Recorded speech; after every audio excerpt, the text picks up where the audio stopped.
So next what we are going to see is the classic 5-step approach to decision making. And what are the 5 steps that is applicable? So each day we are faced with situations in life that requires us to make decisions. Some of these choices are easy and at times some of them are difficult. Easy decision consists of things like what clothing you should wear.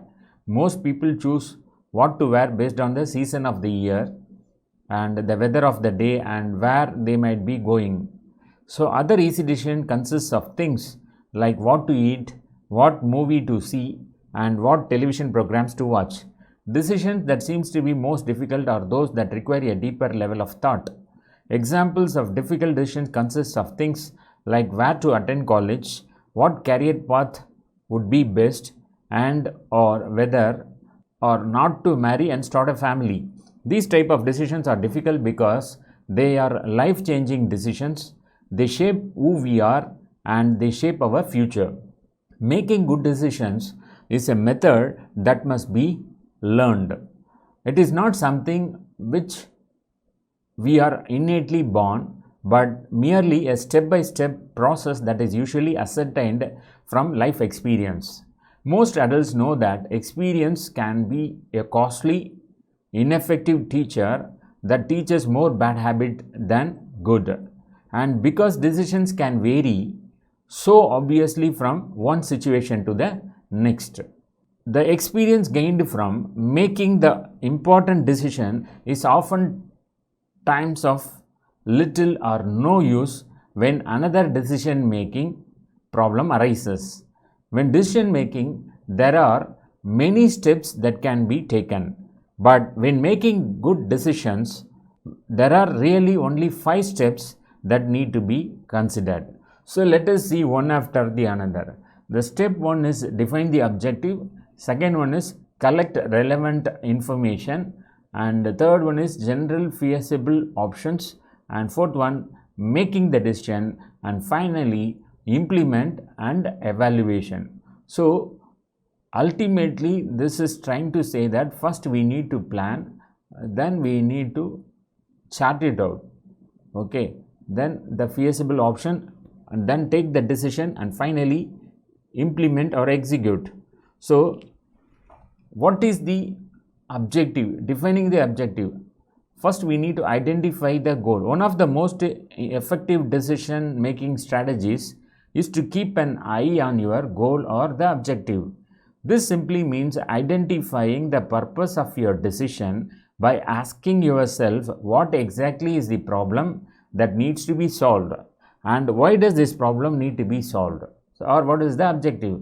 Figuring out what is more important to you will help you to make good decisions. When you know the reason why you have made a particular decision, it will better serve you in staying with it and defending it.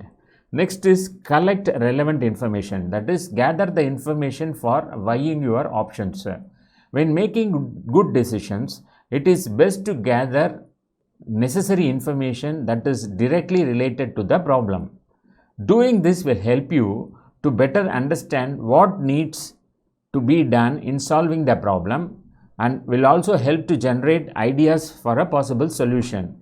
When gathering information, it is best to make a list of every possible alternative, even ones that may initially sound silly or seem unrealistic. Always seek the opinions of people that you trust or speak to experts and professionals, because it will help you to come up with a variety of solutions when weighing all your options for a final decision. You will want to gather as many resources as possible in order to make the best decision. Next, consider the options or consider the consequences. This step can be just as important as the first step because it will help you to determine how your final decision impact yourself and or others involved. In this step, you will be asking yourself what is likely to be the results of your decision and how will it affect you now and how it will affect the future. This is essential step because it allows you to review the options or the pros and cons of the different options that you have listed in the previous step. It is also important because you want to feel comfortable with all your options and the possible outcome of whichever one that you choose. Next is make your decision or make the decision.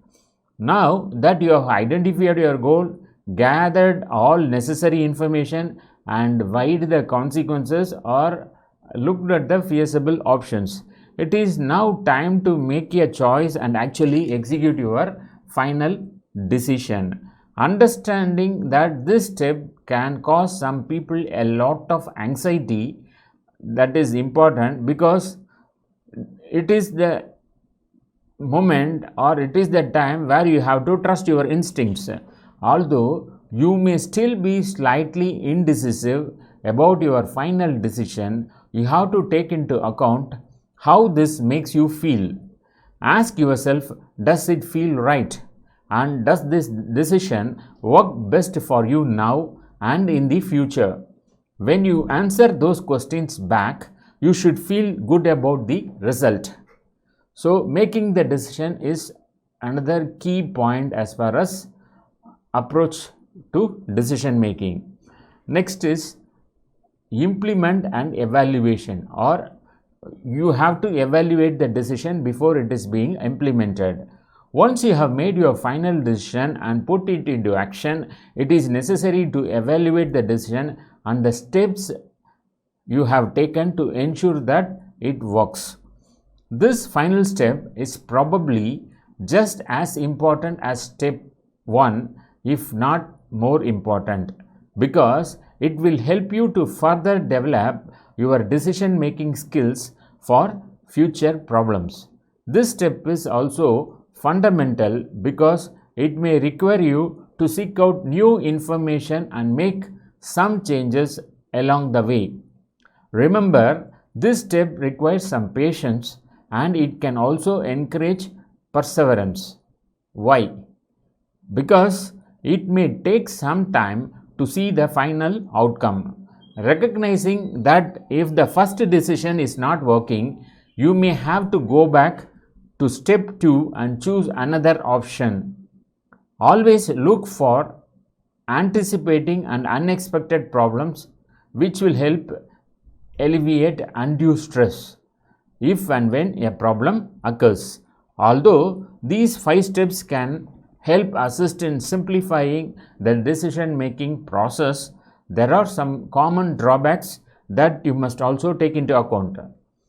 Consider certain factors like misidentifying the problem. Many times the problem will be obvious, but there may come a time when identifying the main problem is not that easy.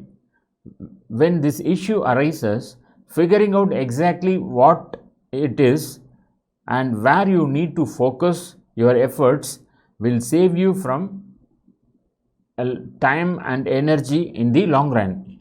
Having a single source.